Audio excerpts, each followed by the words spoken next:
नमस्कार नीलिमा किचन को आपण मानक अनेक अनेक स्वागत। आज मु आपण मानक सहित शेयर करी छेनारे तैयारी एक मजादार मीठा रेसिपी खाइबा को बहुत टेस्टी। तबे भिडियोटी को स्किप न करी फुल देखंतु। आशा करूची भिडियोटी आपण मानक बहुत पसंद आसीबो। आरंभ करिबा आज रे मजादार छेना मीठा रेसिपी। एठी देखंतु मु 2 लिटर क्षीर नेइची। आधेरु 1.5 लिटर क्षीर को गरम हवा पई बसई नबा। एटा बड़ जगह रे गैस ऑन करी बसई नहीं तादर क्षीर जाक ढाली नबा। हाई फ्लेम रे ही बसिबा। देखंतु 3 पैकेट ढाली नेले। तो एबे आउ एक गैस रे बसई नहीं कड़ी आधे जो आधा लिटर क्षीर रखी ताकू ढाली नबा। ये क्षीरटा जस्ट टिके हल्का गरम हवा पर्यंत अपेक्षा करिबा। ढाली नेले एबे मझिरे मझिरे टिके गोळेई नेबी। देखंतु एबे क्षीरटा हल्का टिके गरम हे गलानी। एबे आधरे दे देबा अमूल। एठी मु आधा किना नेइची। अमूल टा कम बेसी हेले किछि भी प्रॉब्लम नाही। एबे ढाली नबा अमूल। एबे भलो भाबरे क्षीर अमूल को भलो भाबरे मिसै नबा जेमति कि टिके भी लम्स न रहइबा। एबे गैस रो फ्लेम को एकदम लो रे ही रखिबा। एपटे देखंतु क्षीरटा भी उतुरिबा आरंभ कलानी। एबे गैस रो फ्लेम को एकदम लो रे ही रखिबा। एबे छेना छिंडेबा पई मु एठी विनेगर आधा कप विनेगर एवं आधा कप पानी को मिसै नाइची। अल्प अल्प ढालिबी एवं मिसेइबी। देखंतु एई भली भाबरे करिबा द्वारा छेनाटा बहुत सुंदर हबा। आउ ए मिठा पई छेनाटा एकदम सॉफ्ट दरकार। एबे देखंतु छेना पानी अलगा हे गलानी। एबे संगे संगे ढाली नबा। गोटे कॉटन कपड़ा ऊपर ढाली नेबी। देखंतु ढाली नेला परे एहाको ठंडा पानी रे 2-3 थर भलो भाबरे धोई नेबी जेहेतु विनेगर रे छेनाटा छेंडेइथिले। देखंतु एबे खोली नेले भलो भाबरे किंतु ठंडा पानी साहाय्य रे एई भली भाबरे धोई नेबी। एबे भलो भाबरे चिपुड़ी नबा। एक्स्ट्रा पानी टाको एई भली भाबरे बाहर कर नेबे। देखंतु एबे गोटे गिना साहाय्य रे टिके हल्का रे एई भली भाबरे टिके दाबी नबा। एपटे देखंतु क्षीरटा भी हमर बहळे हे गलानी। मझिरे मझिरे किंतु एई भली भाबरे टिके टिके गोळेई रखिथिले। एबे आधारे दे देबा चीनी। चीनीटा आपनक पसंद अनुसार मिठा जे जेमिति खांती कम बेसी मते देई परिबे। एठी म आधा गिना ढाली नेले भलो भाबरे गोळेई नबा।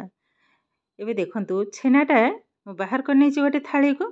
एबे गोटे बड़ थाली को उठाई नेबे एवं भलो भाबरे चकटी नबा। एठी छेनाटा चिकणिया करिवा दरकार नाही। जस्ट चकटिवा को हबो एई भली भाबरे। जो गेटालिया रहि जाईची बड़ बड़ दाना एकदम भांगीवा पर्यंत एई भली भाबरे चकटी नेले हेई जिवो। एबे देखंतु छेना चकटा हमर एकदम रेडी हे गलानी। एपटे देखंतु क्षीरटा भी सुंदर भाबरे बहळे हे गलानी। जेहेतु चीनीटा पकेइची बहुत सुंदर भाबरे राबिड टाइप रे हे जाईची। एबे छेनाटा को ऐड कर नेबे। एठी मो अलैच गुंड को पकेइथिले भूलवशतः भिडियोटा स्किप हेला रही देखै पारलेनी। तो संपूर्ण छेनाटा को ढाली सारला परे भलो भाबरे एई भली भाबरे गोळेई नेबे। एबे गैस रो फ्लेम को टिके मीडियम रे ही रखिबा। टिके जेतेबेले बहळे हे जिवो एकदम लो रे ही रखिबा। एबे दे देबा 2 टेबल स्पून गुआ घी। फ्लेवरटा बहुत सुंदर आसीबा और कड़ी रे भी लागिबनी। एबे गैस रो फ्लेम को लो रे ही रखिबा। एबे मीठा तैयारी करिया पई मो एई भली गोटे केक पैन नेइची। जोथरे बसेली भी हबो किछि प्रॉब्लम नाही। तो मो एई भली गोटे केक पैन नेइची। आधरे टिके घी को भलो भाबरे लगै नेबे। एबे साइड कर नबा। एपटे देखंतु ए हमर रेडी हे गलानी एकदम सुंदर भाबरे बहळे हे गलानी। मझिरे जो टिके बंद कर देइथिले गोळेबा टिके लागि हेइची किछि प्रॉब्लम नाही किछि भी हबने। एबे गैस टा को बंद कर नबा। देखंतु एबे ढाली नेबे संगे संगे से केक पैन रे। जेहेतु आगो को आसुची राखी पूर्णिमा तो एई भली भाबरे मजादार मिठा सब घरे तैयारी करंतु आ भाई मानन को खुआंतु। देखिबे आर जो मजा आनंद थाए भलो पाइबा थाए आ कोउथरे भी मिलिबनी। निजे जो जिनस तैयारी करी अन्य मानन को खुआइबे तार मजा किंतु अलगा। देखंतु ढाली नेली। एबे अल्प टिके घी को ऊपर लगै नेबी एवं चामच साहाय्य रे भलो भाबरे समान कर नबा। एह किंतु एमिति बाहर जगह रे एमिति रखिबी माने फ्रिज रे भी रखिबिनी आ कवर भी करिबिनी। एई भली भाबरे रखिबे। संपूर्ण ठंडा हैला पर ही बाहर करिबी पेन रो। आ गरम अवस्था रे बाहर कला माने भांगी हे जिवो। एकदम संपूर्ण ठंडा हैला पर ही आपण मानक सहित शेयर करिवे। ए पाखा पाखी लागि जिवो घंटे कहि परिबिने केते समय लागिवो। तो ठंडा हैला पर ही शेयर करिवे। ଏବେ ଦେଖନ୍ତୁ ମିଠାଟା ସୁନ୍ଦର ଭାବରେ एकदम ଥଣ୍ଡା ହେଇଗଲାଣି। ଆଉ ଦେଖନ୍ତୁ ପୁରା ଟାଣ ବି ହେଇଗଲାଣି। ଏବେ ସାଇଡ଼ରୁ ଟିକେ ଛୁରୀରେ କାଟି ନେବା। ଏବେ ଉପରେ ରଖିନେବା ଗୋଟେ ପ୍ଲେଟ୍। ଉଗାଳି ନେଲେ ହାଲକା ଟିକେ ଟ୍ୟାପ୍ କଲାରୁ ଦେଖନ୍ତୁ କେତେ ସୁନ୍ଦର ଭାବରେ ମିଠାଟା ଆମର ବାହାରି ହେଇଗଲାଣି। କେତେ ସୁନ୍ଦର ବନିଛି ଦେଖନ୍ତୁ। ବାସ୍ନାଟା ବି ବହୁତ ସୁନ୍ଦର ଆସୁଛି। କେତେଟା ସୁନ୍ଦର ବନିଛି ଦେଖନ୍ତୁ। ଏବେ ଗୋଟେ ଛୁରୀ ସାହାଯ୍ୟରେ କାଟି ନେବି।